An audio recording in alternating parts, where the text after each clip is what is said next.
people are in custody tonight. They are accused of plotting the kidnapping and the murder of a woman who was visiting Las Vegas. These are the final moments of Marayna Rodgers' life, caught on surveillance video, now the center of the investigation into her two alleged killers.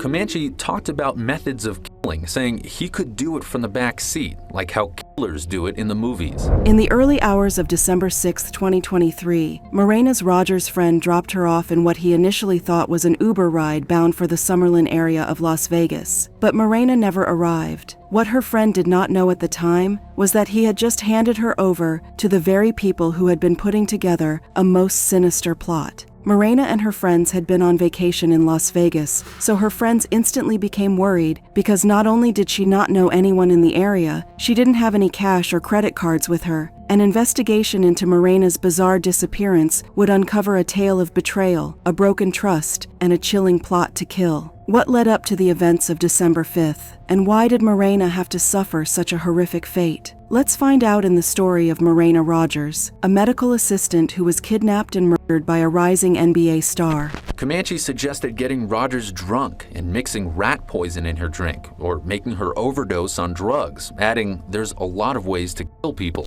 Marayna Rodgers was last seen alive on December 6, 2023. Prior to December 6th, Marayna had arrived in Las Vegas with a few friends to enjoy some time away from work and the pressures of their everyday lives. She worked as a medical assistant in Lakewood, Washington, and was described as a perfect friend who has a genuine, loving, and unselfish nature. Marayna was the kind of person you wanted around you if you were in trouble because she would do anything possible to make sure that she was there for you. But Marayna wasn't entirely honest with all of her friends. When they made plans to travel to Las Vegas, it was to go on vacation, but what some of her friends didn't know was that Marayna had other plans. One she wasn't very proud of. She had been struggling with her finances and had planned to go out to Las Vegas to be an escort, hoping to make enough money while she was there to help her out with her pilling bills back home. But sadly, Marayna never made it back home. Fast forward to December 6th, Marayna asked her friend to drop her off to meet another friend. She had told her friend that she and the other friend were supposed to get in an Uber that was already waiting to take them to Summerlin. When they got to the location, Marayna and her friend stepped out of the car to go meet the other friend, who was already waiting by the Uber. Marayna's friend was relieved that the other friend was someone he knew as well, someone named Sakari Harnden. He told Sakari he was leaving Marayna in her care, since Marayna didn't know anyone else in Las Vegas. Sakari promised to take care of Marayna, and the friend drove off. Unfortunately, the plans Sakari had for Marayna that night had nothing to do with the care she promised to treat her with. After Marayna's friend dropped her off, he never saw her again. The next day, after not being able to get a hold of her, Marayna's friend decided to report her missing to the authorities. Marayna didn't know anyone she would go to in Las Vegas. She wasn't answering her calls, and she didn't have any cash or credit cards on her that might help her make her way back home, so her friends were very worried about her. It was impossible that Marayna would run away. She had a life back in Washington, a life she very much liked. She had a boyfriend, 2 dogs, and a car. She also had family and friends who loved her very much, and who she loved right back. Then there is her stable job as a medical assistant. People with that much to lose don't just disappear into thin air, but the one thing that sent chills down their spines was the fact that Marayna had shared her location with her friends before leaving, but all of a sudden, at around 3 a.m., a few hours after her friend dropped her off, her location went offline around the Restless River Street area, 11 miles south of the Las Vegas Strip, near the Reno freeway. What's even more scary was that the location was near the freeway, heading to both Reno and California. Once Marayna was reported missing, investigators immediately felt there was foul play going on. People don't just vanish after getting into a car with a friend. Investigators quickly took down the details of what she looked like, what she was wearing on that night, as well as the details of the several distinctive tattoos she had, including a red sun on her neck. Even though they had already reported the case to law enforcement who had opened an investigation, Marayna's friends still decided to look for her themselves. They set up a GoFundMe page to seek financial help to help them mount a search for her. They also partnered with the Doc Ellis Foundation, a nonprofit focused on raising awareness about missing Black and brown people. The investigators, on the other hand, focused on retracing the last 24 hours of Marayna's life before she vanished. Using CCTV footage, as well as interviews with her friends, they were able to pinpoint a timeline of her disappearance. They spoke to the friend who dropped her off to meet with Sakari Harnden, and he gave them the location of where he had dropped her off, along with one tiny piece of information that he didn't take note of at the time, but would turn out to be very crucial in the investigation. Marayna's friend told investigators that when he dropped her off, he saw someone sitting in the back seat of the Uber. At the time, he didn't think anything of it because he knew Sakari, and she had promised to look after Marayna. Rodgers' friends recalled dropping her off to meet Harnden in that car and reported seeing a stranger in the back seat. But he did remember feeling creeped out at the man sitting in the back seat. Investigators then went ahead to pull the CCTV footage of the location where Marayna was dropped off, which led them to uncover unimaginable horrors. Once investigators confirmed that Marayna had been with Sakari that night, they decided to track the car they both got into that night, the one with the stranger in the back seat. Thankfully, they stayed on major roads and were caught by CCTV as they drove to a liquor store. When they got to the liquor store, CCTV footage showed Sakari walking into the store while Marayna stayed outside to make a call. After the call, she then walked inside to meet with Sakari, before both of them walked back outside and headed back into the car. So now they knew that she had been with Sakari up until that point. So what happened between then and 3 a.m., the time Marayna's phone went offline? To get more information, investigators decided to file a search warrant for both Marayna and Sakari's phones to see if they could figure out where they went next from there. They found out that around 1:21 a.m., both phones used the same tower, which would suggest that they were still traveling together in the same vehicle. At around 2:18 a.m., investigators found out that both phones pinged the same tower again, but at a different location. Again, it was clear that they were together at that time, but a few minutes after that, Marayna's phone would go offline, while Sakari's phone would continue to ping towers on the way back into Las Vegas. At this point, investigators determined that whatever was done to Marayna was done to her between the hours of 2:18 a.m. when her phone pinged the last tower and 3 a.m. when her phone went offline. But then, interesting enough, Sakari's phone wasn't the only one found pinging the same towers on the way back into Las Vegas. Further investigation revealed that another phone had also pinged all of the same towers as Sakari and Marayna. That phone belonged to Chance Comanche, a G League basketball player. Now, after Marayna's phone stopped working, both Sakari and Chase's phone continued to ping towers all the way back to the M Resort in Las Vegas. CCTV footage from the resort showed Chase and Sakari returning back to the hotel. Sakari was still wearing the same dress she wore in the CCTV footage at the liquor store, which indicated that she was just getting back from the night before. At around 8:50 in the morning, Chase was seen leaving the hotel with his luggage. A few hours later, at around 10:24 a.m., Sakari was also seen leaving the hotel, visibly upset and crying. This was the fact as they knew it, but what was the connection? What was the connection between Chance and Sakari? But more importantly, what connected Chechi, Sakari, and Marayna together? Investigators knew that finding an answer to that question might give them a possible motive for what they suspected had happened to Marayna. At that point, investigators had a good idea what happened to Marayna, but what they didn't yet know was why, and the only way they could get that was if they spoke to Chase and Sakari, so they went looking for them. So on December 13th, almost a week after Marayna was reported missing, Sakari Harnden was taken into custody by an LVMPD CAT team. The very next day, in a different location, Chance Comanche was also taken into custody by the Sacramento County Sheriff's Office. While Sakari refused to say anything to the investigators, Chance sang like a bird. He told investigators everything, starting with what set them on Marayna in the first place. Chance Comanche is a G League basketball player who once had a dream to play for the big leagues. He attended high school in Los Angeles, where he was a star basketball player before heading off to play college ball for the Arizona Wildcats. It was Chance's dream to be scouted by the NBA from his college team, but things didn't exactly work out how he'd hoped. He went undrafted in the 2017 NBA draft, so he decided to sign with the NBA feeder teams, the Memphis Hustle and the Cleveland Charge. People have gone on to have a career in the NBA after being drafted into those feeder teams, so again, Chance hoped that might be his way into the big leagues. But just like last time, he was disappointed when he again went undrafted in the coming years. Fast forward to the 2022-2023 season, and Chance was still undrafted, with not many choices. Chance decided to sign with the Stockton Kings, an NBA G League team affiliated with the Sacramento Kings. He was then picked up on a short-term contract by the Portland Trail Blazers in April of 2023, but that didn't last. Chance played one game with the Trail Blazers and only scored 7 points before being returned to the Stockton Kings. According to Chance,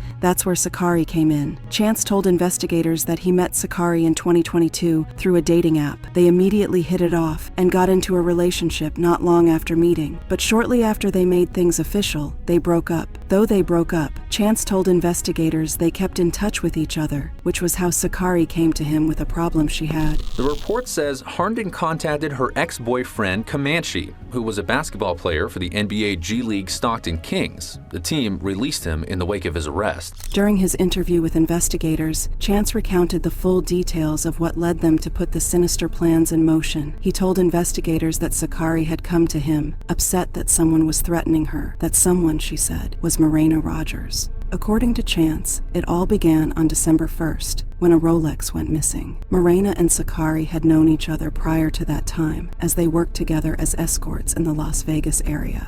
The report identifies Rodgers as a prostitute who was friends with fellow sex worker Harnden. That day, Marayna had landed in Las Vegas with a friend and planned to meet up with Sakari to go on their usual prowl about town in search of clients. That was when the watch went missing. The Rolex belonged to Marayna, and she became convinced Sakari was the one who took it. She demanded Sakari give the watch back and even threatened to smoke her if she didn't give her the watch. But that wasn't all. On December 4th, 2023, Marayna and Sakari got into another argument. Other than the fact that she suspected Sakari of stealing her watch, she also suspected Sakari had given cops information about her boyfriend that led to his arrest. The boyfriend lived in California. Police found that Harnden was upset with Rodgers after she told mutual friends that Harnden recently provided information to police, resulting in her boyfriend's arrest in California for a separate double murder case. Chance told investigators that's when Sakari came to him, telling him Marayna was threatening to smoke her if she did not give her back the Rolex watch. According to Chance, that's when they began putting together their sinister plot to end Marayna's life.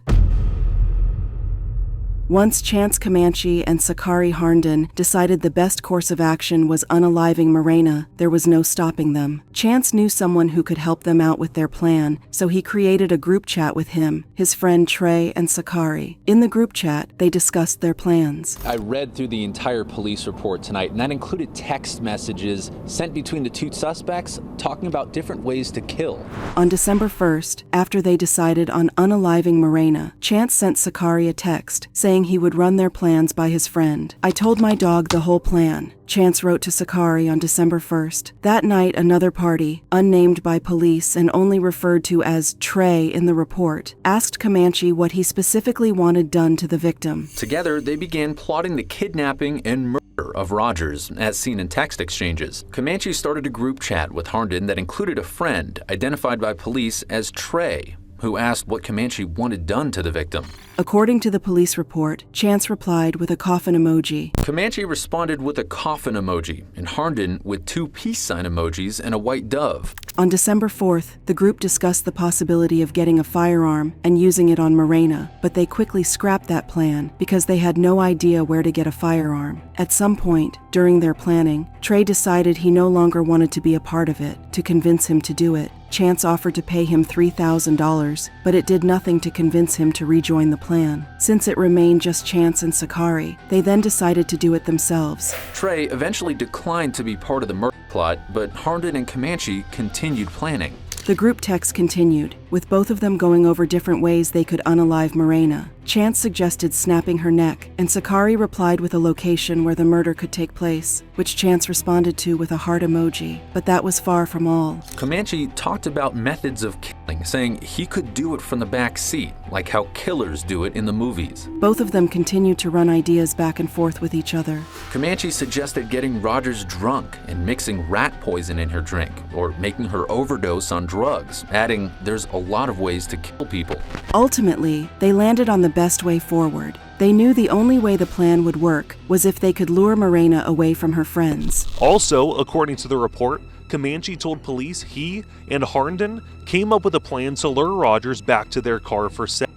So they decided the best plan was to have Chance pretend to be a trick to schedule a meeting with Marayna. They agreed that Chance would contact Marayna, telling her that Sakari had told him about her and requesting to meet. As part of the plan, Chance told Marayna that he was into kinky sex and wanted to tie her and Sakari up in the car. Eventually, Harnden told Comanche to sit in the back seat of her car while they picked up Rodgers and pretend to be a trick, which is slang for a solicitor of female sex workers, which multiple people in the report said both Rodgers and Harnden were. According to Chance, he also told Marayna that the payment for that meeting was going to be $1,000, so it was difficult for her to say no. So Marayna agreed to meet up with Chance and Sakari, thinking she was about to make quick money, not knowing Chance and Sakari's true intentions.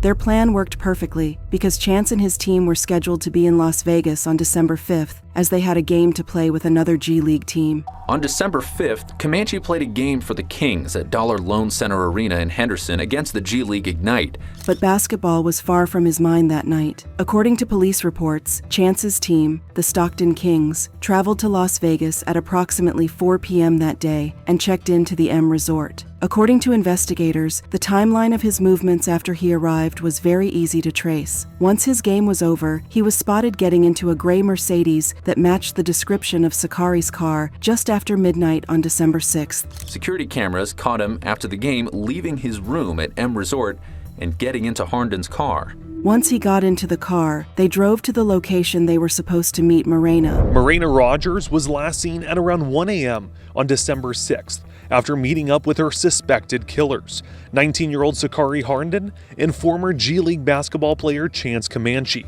Once Marayna was in the car, they then drove to a liquor store where they got some liquor before driving to a cul-de-sac where he told Marayna the services he was paying for was supposed to happen. But once they got to the location, Chance told investigators that he then proceeded to tie her hands with a zip tie, believing that she was earning $1,000 from the encounter. Marayna did not object to being tied up, especially because he tied Sakari up too. Now, because they were still playing into the ruse, Chance had to tie Sakari's hands together as well. Now at this point, Marayna was sitting in the front with her hands bound together. Sakari was in the driver's seat. Her hands had also been bound together. Chance, however, was sitting in the back seat. His hands were free. Chance confessed to the investigators that he then placed an HDMI cord around Marayna's neck and began to strangle her. And at the same time, Sakari placed her hands around Marayna's name and began to do the same. He stated that he stopped when he heard her struggling to breathe. But while he stopped, Sakari continued until Marayna was no longer breathing. They checked her pulse just to be sure, and when they found no pulse, they were satisfied that she was gone. The next phase of the plan then kicked in.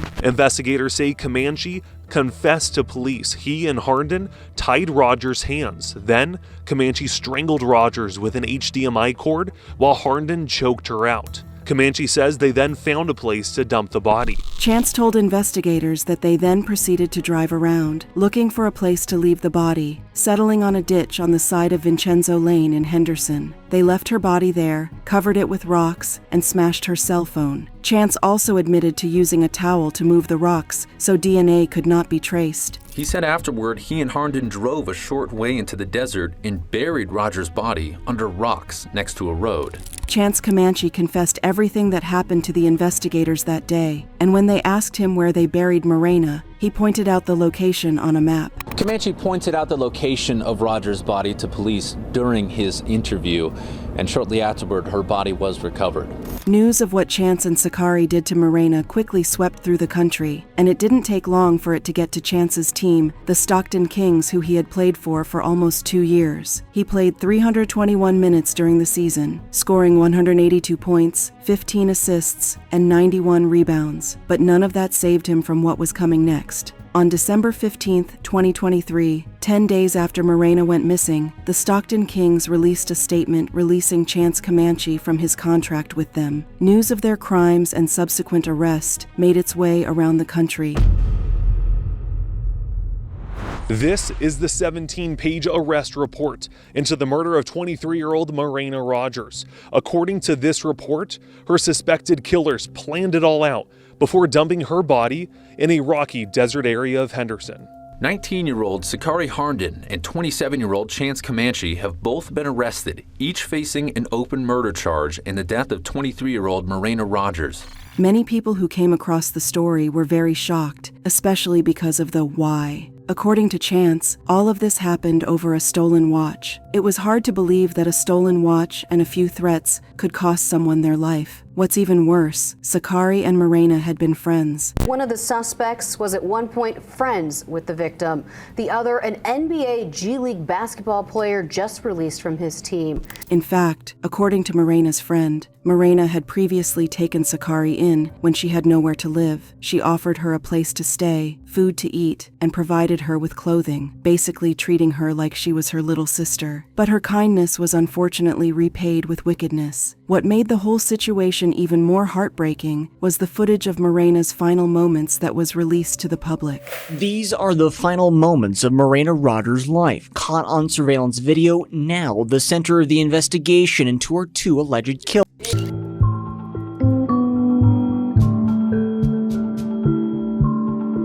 The video we're about to see is of 23-year-old Marayna Rodgers right before she was kidnapped and buried in a Henderson neighborhood. The scene where Rodgers' body was found, covered in large rocks, eventually revealing Rodgers, bloodied and stripped. Another shocking surveillance footage was released to the public. This time it was of Chance and Sakari after they had taken Marayna's life. They were spotted in a grocery store buying some essentials. They looked completely relaxed, taking their time as if they had not just unleashed unimaginable horrors on Marayna. A security camera at a local grocery store showing Comanche and Harnden hours after the death of Rodgers together. After their arrest and Chance's confession, it didn't take long for Sakari to be charged with open murder. Harnden has been charged with 1 count of open murder in Clark County Justice Court. Comanche is currently in custody in Sacramento. No date for extradition nor a Clark County court appearance has been announced.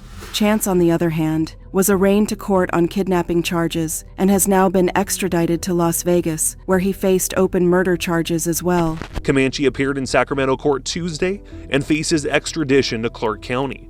Harnden will appear in court Wednesday in connection to this case. Everyone who knew and loved Marayna was heartbroken by what happened to her, while they were a little relieved that the people responsible were now going to pay for what they did. It didn't give them the closure they needed, especially for Marayna's friend who had accompanied her to Las Vegas. He revealed he would always regret not telling her how much she meant to him before it was too late. Hey, thank you for watching. What are your thoughts on this case? Do you know of other similar cases? Let me know in the comment section. And before you go, make sure you like, subscribe, and hit that bell button. See you next time and stay safe.